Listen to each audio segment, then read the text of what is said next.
Welcome to this week's episode of So It's Not Just Me. I'm your host, Joanna, and today I'm joined by Helen, and we are going to talk. This is actually going to be part of my hidden illness series.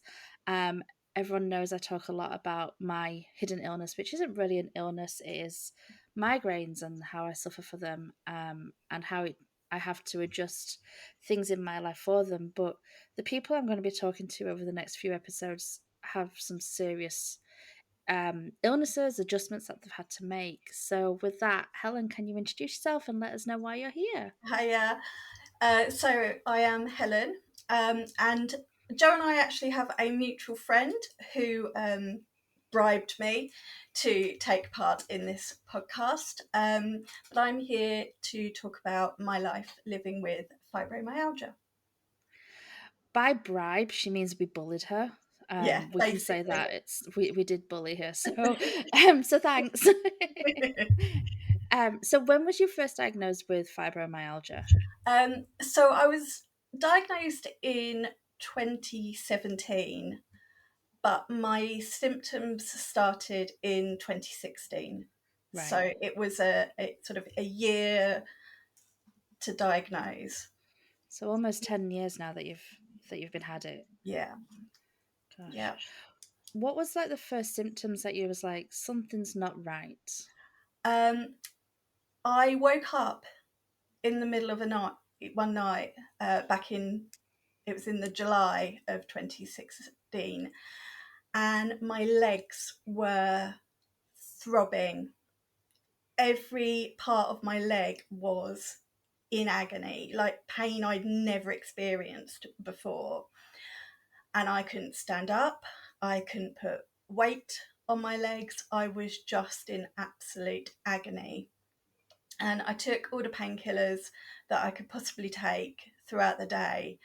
And by the evening, they were still no better. So my sister was like, I think we need to get you looked at. Unfortunately, I didn't get looked at that night because NHS wait lists and waiting Yeah. rooms. But I spoke to my GP the following day, and that was the first symptom. Did you know what fibromyalgia was before you realized that's what it was? Not really. I mean, I'd heard of it, but I didn't really know anything about it. I think I knew one or two people who had it, but I didn't know them well. They were sort of acquaintances almost. Yeah. So I didn't really know a lot about it. And to be honest, it wasn't something that I even considered for, well, until the diagnosis, really. I think it's one of those words I've never heard of it until you hear of it kind of thing. It's like I've seen people put it on Facebook or social media. I'm having a flare up and my fibro's doing this, that, or the other, and it's just something that I had no idea. And it wasn't until really talking to you that I learned a little bit more and researched a bit more about it. If I'm honest, I've not suffered with it, so I guess blind ignorance a little bit there of I don't really understand where it is until somebody explains it because you don't need to know. No, and I think people think of fibromyalgia as being pain, chronic, widespread pain, but there is so many other symptoms um, that are part of the illness. So, whilst chronic pain is sort of the key one, there are so many other things. And I don't necessarily suffer with everything that could be part of having fibromyalgia, but um, I've actually over the years noticed more and more symptoms. So, it is so much more than pain. Yeah. What kind of other things do you get?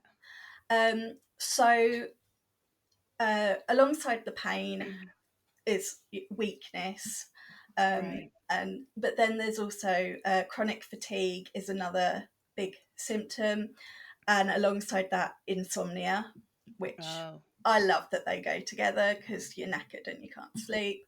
yep. Um, Noise, light, taste sensitivities, um, migraines, um, an inability to regulate your body temperature, sensitivity to medications.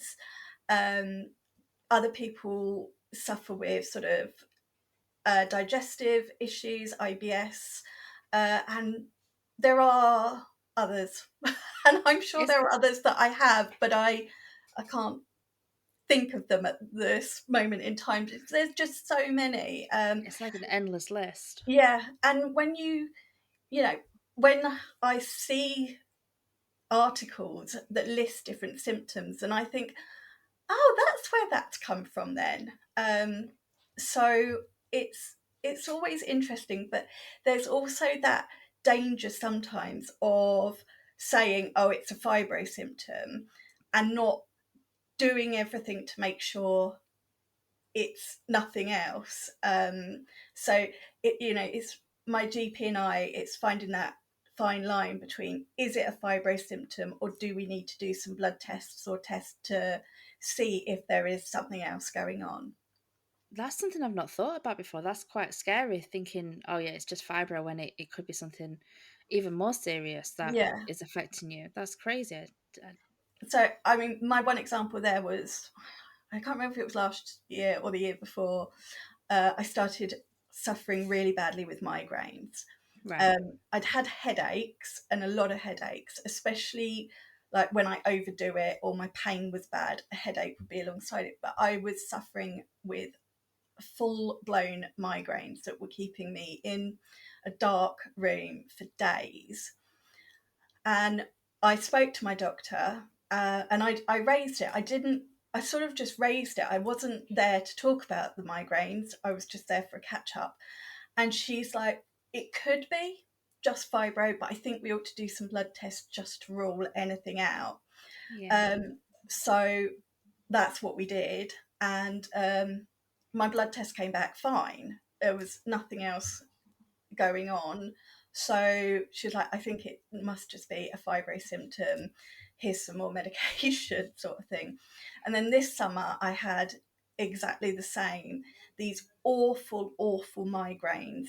Um, I'd not had as many as I was having this summer for quite some time. So I was like, maybe I ought to get my eyes tested, because I've not actually had my eyes tested for a while. And then I was doing some TikTok lives, and they were going, Helen, I think you ought to get your eyes tested because you're squinting and Right. whatnot. And so I did, and I needed glasses. So, but I could have just let that go on. It was when people said, I'm watching you and you are really straining to read things. Um, and it was, everything fell into place after that. Yeah. Um, so yeah, it's just that fine line. Is it something else, or is it fibro? Yeah. It's not. I think that's the first time anyone has ever said anything like that to me, and it's really like, yeah, that makes a lot of sense. I was sat somewhere this week, and all of a sudden, a smell got my head, and I was like, instant migraine. And I was like, is this because of the smell, or is it a buildup of everything else? And I guess that's kind of similar situation, but on a bigger scale for you, as Yeah. to is it part or is it actually something serious? And that's crazy. How quickly did your symptoms progress from your pains in your legs? So I would say after about 8 months of this awful leg pain, and just non-stop leg pain. Like, since that night, I've been in pain. So nearly 10 years of being in pain, and I it took about 8 months or so before I started getting other symptoms on top of it, which is partly why it took long. I mean, it does take a long time to diagnose fibromyalgia because there is no diagnostic test for it. Right. But it wasn't sort of even in consideration because I only had leg pain. So there was so many different things they were looking at. But then I was getting pain everywhere. I was developing sensitivities to noises and lights and things.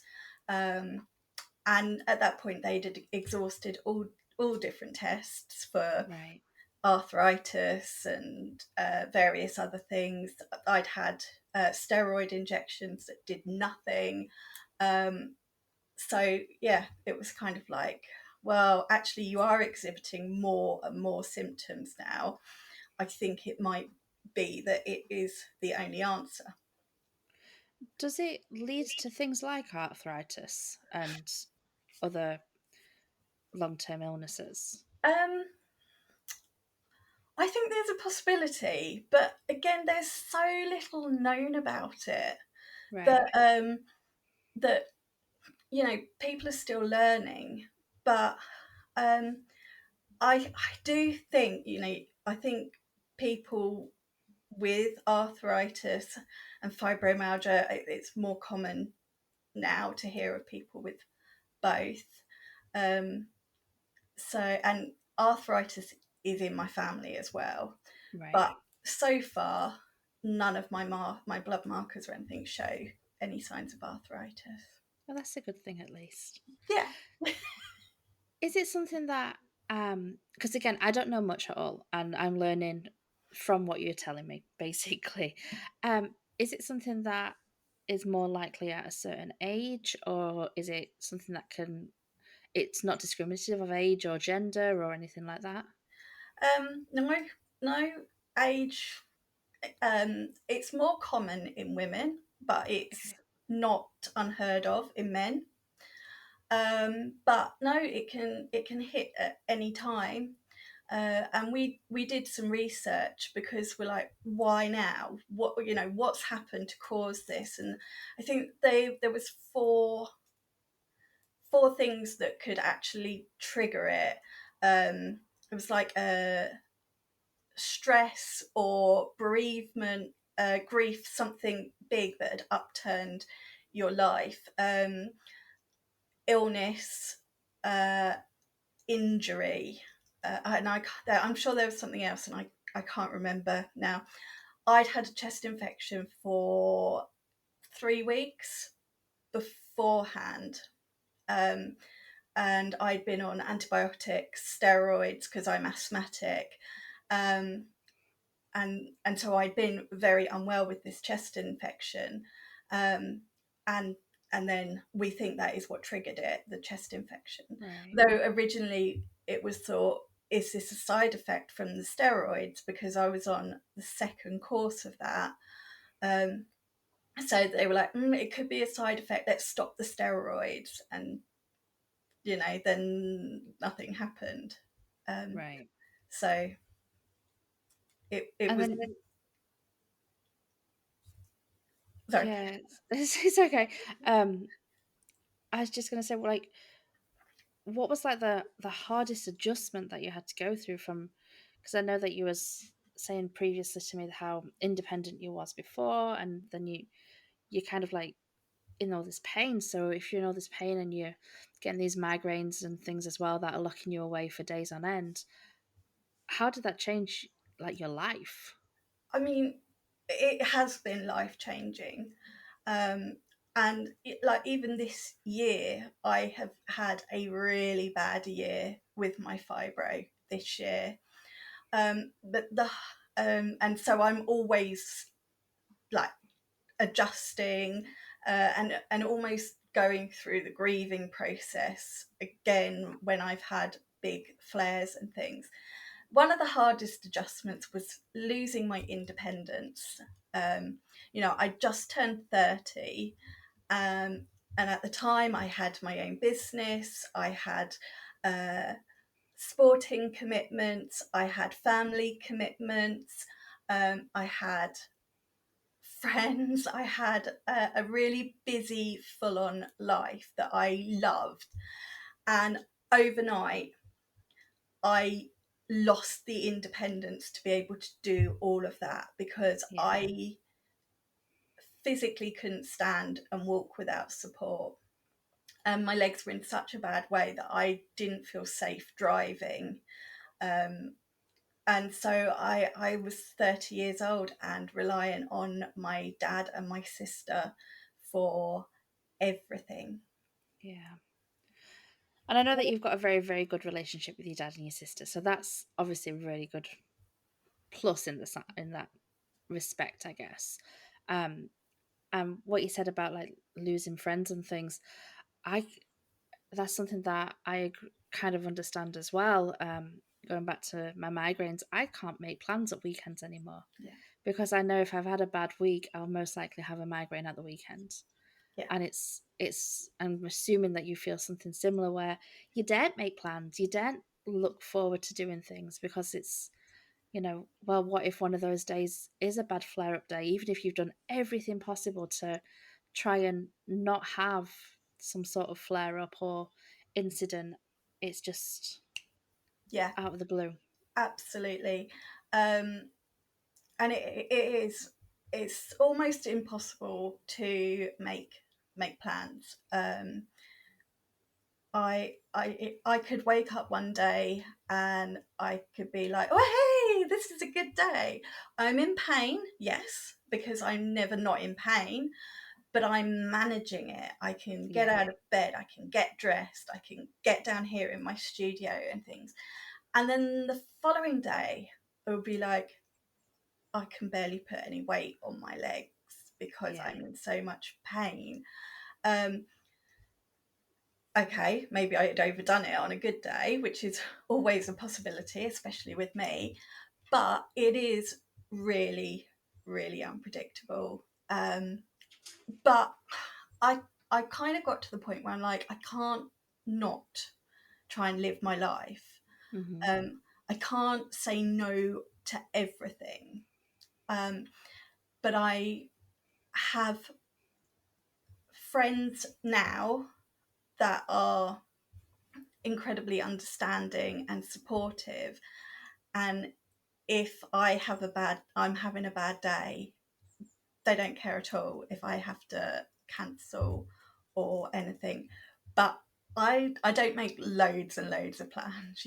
My plans are mainly family based or cricket based during the yes. summer, and nail based at other times of year or all Are, year. are we are we out of cricket season now? Yes, yeah, It's winter now, isn't it? So yeah, it's too cold for yeah. cricket. But I missed a number of cricket events this year, which I didn't want to miss.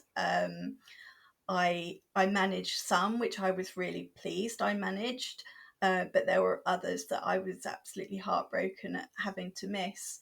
And even though people were fully understanding and they were like, look, your health, your body is more important, it's hard for me um, to miss certain things and not be able to get down there as often as I would like. And it is Yeah, very much a play it by ear if I feel up to it. yeah. No, definitely understand that. You mentioned that it's like going through a grieving process. Do you feel like it's a continuous grieving process? I do, because flares can come at any time. They can last days, weeks, months. They can have major impacts. So one minute I'm functioning okay, and the next minute I'm in bed for 3 months, which is what happened this year. Right. And when that happens, uh, I kind of grieve everything that I lost in those however many months that I was bedbound, and then however long it took for me to be able to start living my life again. You're also grieving events that you've missed in that time, family occasions that you've missed in that time, um, things, daily things that I've not been able to do.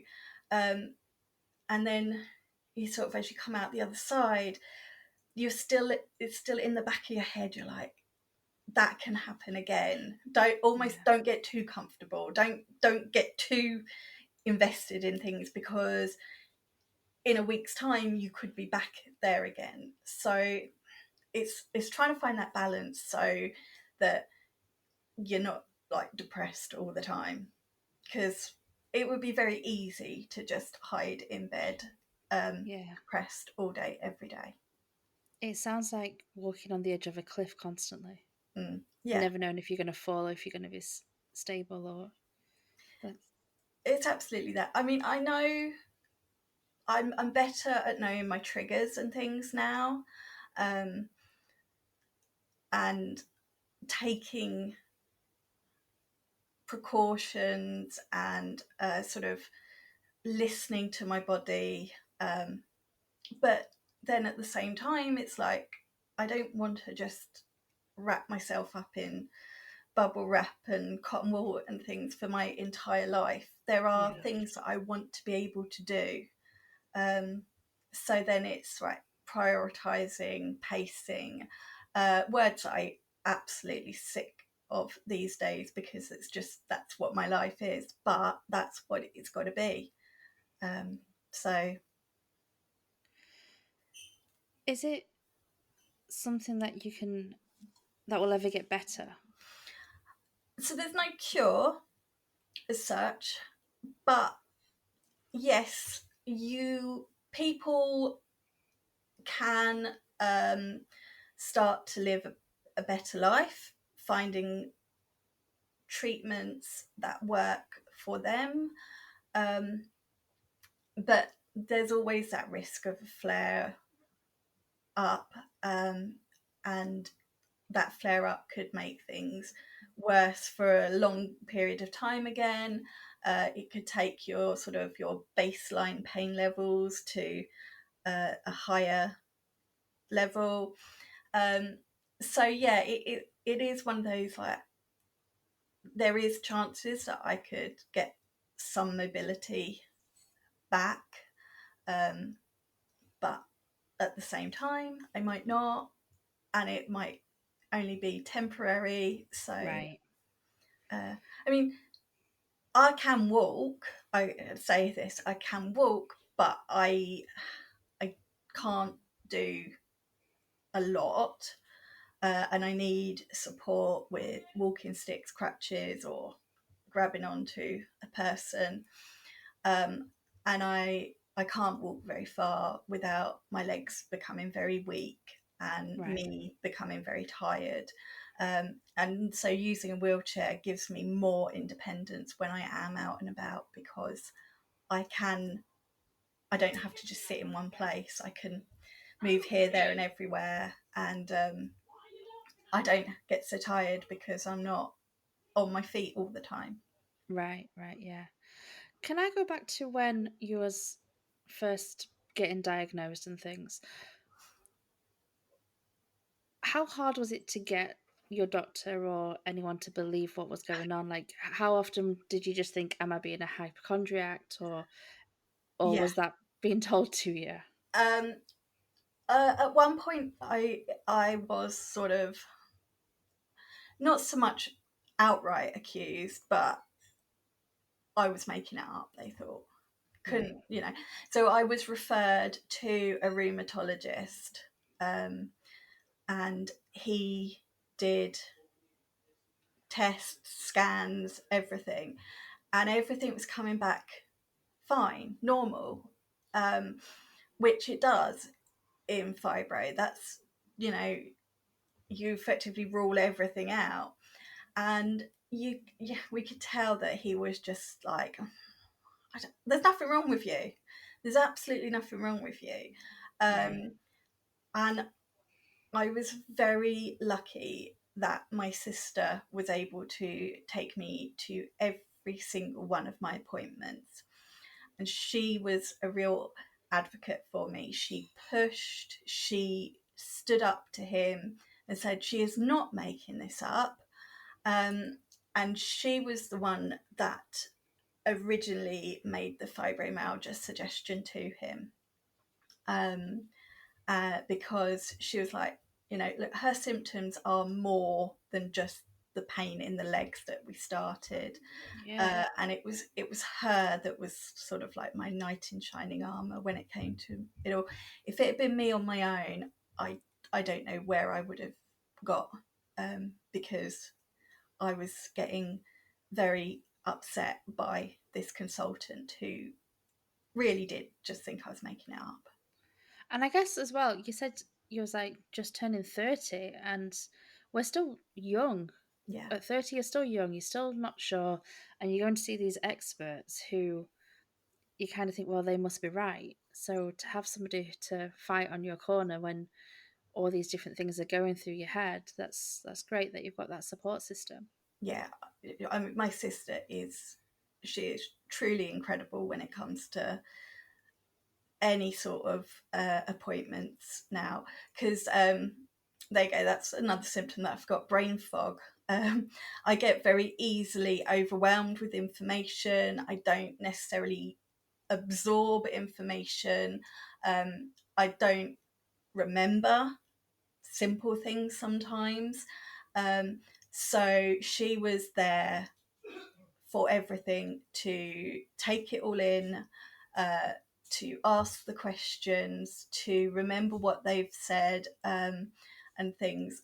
And she was a huge part in the diagnosis, and even now, 10 years later, or nearly 10 years later, my ongoing treatment, and and other health issues that have arisen since my diagnosis as well. She's also helped me with benefits and disability things. She is wonderful. She really is. Yeah, that's one of the things I was going to mention to you actually as well is like when you're going through something like this, you've got so much on your mind anyway. And to have, sorry, my cat's being a brat, to have somebody who can be in your corner and say, okay, let me look into that for you. Let me help with that. Let me see what, because you're not going to be thinking about benefits. You're not going to be thinking about what's next. You're just thinking about what's happening right there in that moment. So to have that person is, it's wonderful that you have that support system. I was actually, I think I was about 5 years into my diagnosis before I even applied for benefits, because I just felt I don't want it. I don't want to be a benefit person. Yeah, And part of me was like, I'm gonna get better, even though I knew the chances. Um, so it took me a long time to sort of go, okay, actually, I at that point my dad was financially supporting me with everything. I still live at home. I was still living at home then, with my dad, my sister, and my nephew. And he was financially supporting me. And when he retired, I think it just opened up the, can he continue financially supporting me? And right. actually, wouldn't it be nicer for me at 34, 35 to have some financial independence as well, without having to go, oh, oh dad, I was really, really like this. Could I borrow some money? Yeah. So that's why eventually we sort of said, okay, I think I think now's the time. Um, and yeah, it's nice. I don't have to rely on my dad for everything now. Yeah. Um, I think that's um, a society that has been brought into us that so many people, and this is not aimed at yourself, but there's so many people that have misused benefits that the second we think, oh, I'm going to have to go on benefits, straight away you have that bad taste in your mouth because you don't want to be associated with these people who have misused it when you actually genuinely need it. yeah, and And that's a society that has been created.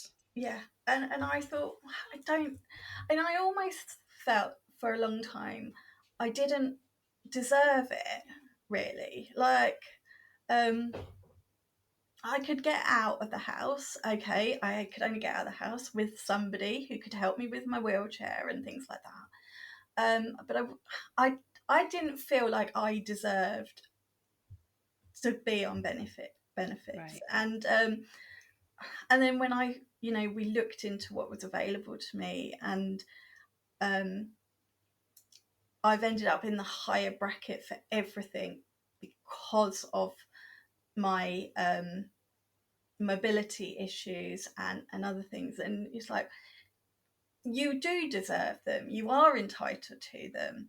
But yeah, it is like, yeah, I don't want to be a benefits person, but Yeah. um, I I also didn't want to be relying on my dad. I get that. I get that. And if you're entitled to it, take it. If Yeah, that's what's going to help you, then you take it. And that's my opinion of that. And yeah, if you're entitled to it, you take it. Take as yeah. much as you're entitled to. My doctor and my sister were the ones that eventually went, look, I think you are you things aren't changing for you. Yeah. Um, I got a blue badge. I wasn't hesitant to do a blue badge, No. um, but I mean, it still took me a while, a couple of years to do it. But I went for the blue badge a lot quicker than anything else. But when you get approved for everything, and when like the medical side of bits that obviously I had to go for, because of not being able to work and things. And they're like, yeah, absolutely. And you think, okay, you don't feel quite so bad then. Yeah. But yeah, it's not where I ever saw my life going, I have to be honest. So before you got your diagnosis, was you doing the nail technician Yes, route at the time? yes. I had only been doing it for a few years at that point. I had my mobile business, which I did. I did it full time ish. I actually had a 0 hours contract at the local hospital, and Right. I took on some work there as and when I wanted to, and it was available. And I was actually in a sort of position for at the time, um, and I'd been doing that for a number of weeks. Um, and then I was also doing work with the cricket club. That was all unpaid, but that was sort of my weekends. Right. Um, so I was busy, but yeah, I was doing my mobile nail work and and other bits and pieces as and when. Um, and but yeah, I was very new, really, in the nail industry at the time. I was quite late, not really late, but I'd worked as a teaching assistant for 10 years, and it was when I left that job that I then went into nails. So how did it look like having to go from, well, not having, but going from being the nail technician to not being able to do that anymore because of the fibro? It was heartbreaking. Um, I, for a very long time, I was adamant I was going to get back working. Um, so I kept up with my skills as and when I could. Um, my family helped me move all of my kit upstairs to my bedroom. I got a little table, and I was able to sit in bed and just play, and keep up to date, keep my skills up to date as much as I could. I couldn't do clients because I was not able to drive. I wasn't confident driving with the way my legs were.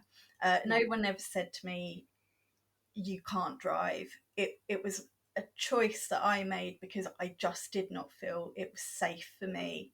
Um, I knew if in an emergency my legs might not react quickly enough, and I also knew I couldn't walk distances, but Right. I couldn't maneuver wheelchairs and things on my own. So, but I kept my car. We took my car off the road, and I kept my car for years, and I kept learning new skills and practicing. Um, and then it just became sort of a natural progression into content creating. And that's kind of what you're doing now. Yeah, I now have this beautiful studio, which has given me my bedroom back, which is actually safer for me. Um, I've had haven't had for a number of years now, but I actually had a couple of seizures, which I'd never had before, and it was in my bedroom. And because of all of my nail stuff, the table that I had in my bedroom, it was really difficult to get me out of the bedroom after I to go to the hospital with the paramedics and things. Um, and so my sister was very much, we need a better space for Helen's nail stuff, to give her more room in her bedroom so that it is safer for her. Yeah, I've not had any seizures since for a few good. years now. Um, Now that I've got this space, I'm able to do a lot more content. I am also able to do my sister's nails as and when they want them doing. Um, I don't take on client. I'm not taking on clients. I'm not advertising. But if a family member asks for a special occasion or something, and I'm well enough, I'm able to do them. Whereas in my bedroom, I wasn't able to do them. Um, so And having I this guess, space has opened up a bit more for me. yeah, I guess that's a bit more of the, like an independence and a bit more of a an outgoing for you as well, which is really nice. Yeah, and it meant my bedroom is my relaxing or recovering space. I've not got nail polish everywhere. I've not got to sort of sidestep to get out and around the room. Um, Yeah. so it's a safe space as well. So No, that's really good. And the space looks beautiful. From what I can see, it looks absolutely beautiful. So you've got, I do love my room. yeah, It's if I'm having a bad flare, like I had earlier this year, it was horrible not being in here for months. But you know, I had to do what was right for me. yeah. And the good thing is the space is still there. Yeah, So when you are ready for it, the space is there still for yeah. you. And my family were very good at bringing bits and pieces upstairs, so that on those days that I could do a little bit more, I could sit in bed and do things. So Yeah. I still had that option available to me. So now you do the content creating and you're an ambassador for nail products. Yeah. Has that helped you find some sort of purpose again? Yes. Like find your control? Yeah, it has. Um, I've been really lucky to be taken on by a brand, and an amazing nail technician owns the brand. Um, and I let's be honest, without that, I wouldn't be here talking to you today, That's today true. That's true. because we wouldn't have that mutual connection. Um, but I've been given opportunities that I never ever dreamed would come my way when I stopped working as a nail tech. To be honest, I'm not sure I would have ever dreamed having these opportunities when I was working as a nail tech. Um, I've been given confidence. People believe in me. Um, I've found sort of a nail family, people that I can talk to, people that are there to support. Um, yeah, it's given me so much more than just being a fibro sufferer who dabbles in nail art because Yeah. she can no longer work doing nails. So And it's like the best way to bring friendships out and to make actual genuine friendships that are going to last as well as oh, absolutely. And we've built a community, not just from the ambassadors, but just in general. Um, and we were able to help nail techs who live with chronic illnesses, mental health problems, because myself, Gemma, who owns the brand, a couple of other, we're all living with that as well, Yeah. and we do make that a part of what we do within our nail community. It's yes, we're talking about the nails, the products, techniques, and things, but I'm very open and honest with everyone about my health. Gemma is the same, and so we try and regularly have opportunities where people can just talk, maybe ask questions about how to deal with things. So it's so much more than a nail community for me as well. And that's the thing as well. Like, you don't understand how many people are going through the same kind of thing until you start talking about it. Yeah, And once you start talking about it, that's when you are giving people confidence to be yeah, able to come out and say, actually, yeah, I'm feeling the same way. So it's an absolute great thing to do, and creating these communities and yeah. friendships is just wonderful. I wish I'd had it when I was diagnosed, when I was Yeah. ill. But then I think, if I didn't become unwell, I wasn't diagnosed, would I have found the community that I've got now? But I kind of, I wished I'd had that support system, or Yeah. I wish I had somebody that I was close enough that had gone through it that I could ask questions. Whereas I I like that I can be that person for people that are only just, that have all of a sudden become Just unwell, yeah. or chronic pain, things like that. And um, I will always be there for people to talk to ask questions. Um, yeah, I'm never ever going to turn someone away if they've got questions about living with a chronic illness. I think this is one of the greatest things about social media as well, because without these social media groups, sometimes you don't find these outlets, you don't find these people, because everyone is so spread about as well that you might be in your little part of town and nobody else suffering, or nobody that you know is suffering, but somebody like you say up in Doncaster has something similar going on, and you Yeah, just happen to have the same things in common. yeah. I mean, I got offered uh, group therapies, group pain courses. Um, I'm not the most confident of people.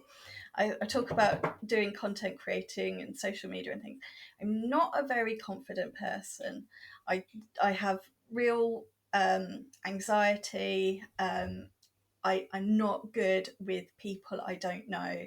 And I did one group. I can't remember what they called it, but it was one group thing early on in my um, diagnosis, and I hated it. Um, and I actually only did one session of it because I had a major panic attack about going back. And I've sort of always said now I'm happy to do one to one, but I will not do any group things. Yeah, I'm exactly the same. I did one group thing for grief when we lost our baby, and I hated it. I Yeah, hated every second. And probably in a somewhat selfish way. I didn't want to hear about other people at the time. I wasn't ready, yeah, and I felt like being forced into it. Whereas when I was in a one-to-one setting and I could understand my feelings and understand what's actually going on, that was much better help. And exactly the same as you say, it's sometimes easier in the yeah. one-to-one and not to be forced in an environment that you're not comfortable in. Absolutely. But I can now go on social media, and I've got confidence. I can talk about lots of things. I can answer the questions. I can help other people. Um, but that's not. And it's funny. I feel like sometimes I can put on a mask of being this happy, confident Helen, um, whereas I'm not actually that person in real life, which sounds weird, but I'm not that. I feel like in the last 4 or 5 years, my confidence has definitely grown, but I'm not the most confident of people. I don't have a lot of belief in myself. Um, and I suppose one of the biggest things in the last few years that I really noticed that I changed is at my birthday party last week. After I blew out the candles on the cake, everyone's going speech, speech, speech. And I thought to myself, and I said it 10 years ago, this would never have happened. But in the last few years, I have found a little bit of confidence that I was able to make a speech just off the cuff, sort of thing. Right. Um, Yet afterwards, I kind of like, oh my God, I can't believe I did that. Um, so, and I think a lot of that is from the fibromyalgia, because I've got very good at putting on a mask that everything is okay and I'm doing fine, when inside I'm in agony and I just want to be curled up in bed. Um, and maybe that, whilst it's not good putting on that mask, I think it's opened up my life to more opportunities, and doing pushing myself out of my comfort zone. If you could go back and give yourself one piece of advice from when you were first diagnosed, what would it be? Um,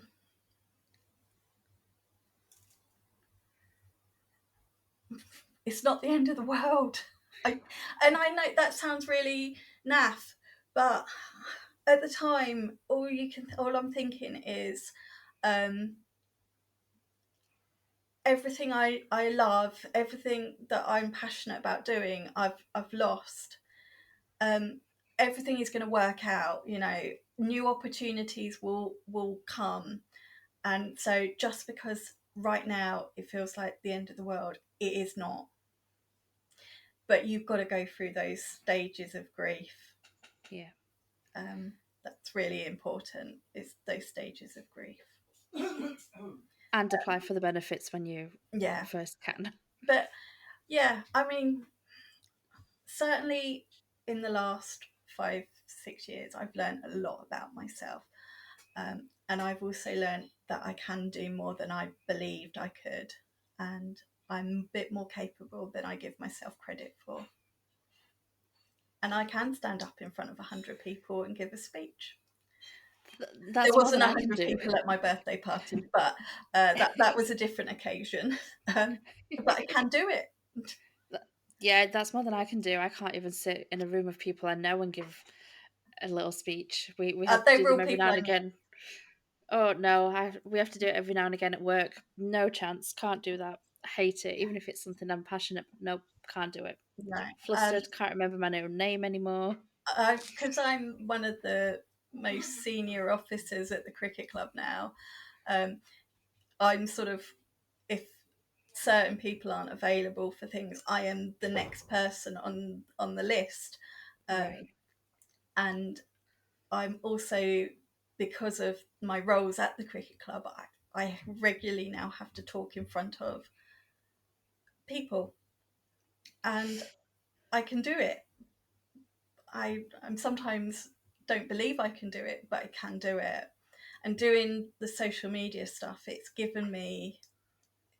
helped me find a side of me that maybe never existed, and maybe without fibromyalgia would never have blossomed to show itself. So Yeah. instead of focusing on everything that was taken away from me, now I try and focus on everything that I've been able to achieve, even living with fibromyalgia, living in chronic pain.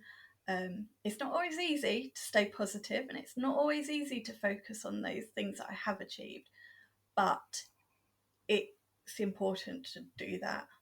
and Yeah. and I think everybody needs to try and live a little better at focusing on what they have achieved, as opposed to what they can no longer do. Thank you for so much for letting us bully you to come on, That's okay. I've really because it's enjoyed it. and I've really I enjoyed genuinely have learned a lot, and I hope that anyone who is still listening has learned as well. And if anyone is going through the same thing or similar, or knows anyone, because that's a big thing as well. Yeah, If you know anyone, being that support for them is so important as well, so they can handle the scary stuff, and you can handle or help or support with other bits. So thank you so much for being so open with us. that's quite. I feel like there are so many more things about fibromyalgia I could talk about. There is so much to the illness. I'm more than happy to come and do a part two. So I am holding you to that one. And that one's without being bullied. We have that on record. Without being without bullied, she will come without back being on. bullied, I will come back.